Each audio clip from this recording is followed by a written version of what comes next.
नमस्कार, आज हामी कुरा गरौं पाँचखाल 2 देवीस्थान काभ्रेमा रहेको श्री धनलक्ष्मी मन्दिर। स्थानीय रूपमा धेरै श्रद्धा र आस्थाको केन्द्र मानिन्छ। यो मन्दिर धनकी देवी लक्ष्मीलाई समर्पित गरिएको हो। यहाँ पूजा गर्दा धन, समृद्धि र परिवारमा सुख शान्ति बढ्छ भन्ने विश्वास गरिन्छ। विशेष गरी व्यवसाय गर्ने, नयाँ काम सुरु गर्ने वा आर्थिक उन्नति चाहने मानिसहरू यहाँ पूजा गर्न आउँछन्। स्थानीय बुढापाकाका अनुसार मन्दिर धेरै पुरानो, धेरै दशक शताब्दी पुरानो मानिन्छ। पहिले यहाँ सानो थान देवस्थान थियो, पछि बिस्तारै मन्दिरको रूपमा विकास गरिएको भनिन्छ। कतिपयले भन्छन् कि देवीको सपना वा संकेत पाएपछि यहाँ स्थापना गरिएको हो। दशैंदेखि दशमीको समयमा यहाँ विशेष भिड हुन्छ। मन्दिर शान्त र प्राकृतिक वातावरणमा अवस्थित छ, जसले गर्दा ध्यान र पूजा गर्न उपयुक्त ठाउँ मानिन्छ।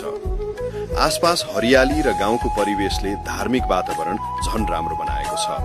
अनि अर्को महत्त्वपूर्ण कुरा, यहाँ धनलक्ष्मी इकाइ पार्क पनि रहेका छ, जहाँबाट देखिने मनमोहक भ्यू देख्न सकिन्छ। त्यहाँ पुग्न सजिलो बाटो छ र स्कुल/कलेजका लागि पिकनिक मनाउने उत्तम स्थान पनि हो। यहाँ आउने सबैमा विनम्र अनुरोध, हाम्रो रमाइलोले प्रकृति नबिग्रियोस्। फयोर जहाँ तहाँ नफालौं प्लास्टिक, बोतल, कागज, आफ्नै साथमा फिर्ता लैजाउँ। हरियाली र वातावरण जोगाउँ। मन्दिर क्षेत्र भएकाले शान्त र सम्मानजनक व्यवहार गरे हामीले जोगायौं भने मात्र हाम्रो धनलक्ष्मी इकाइ पार्क सधैँ सुन्दर रहन्छ। आउनुहोस्, रमाइलो पनि गरौँ।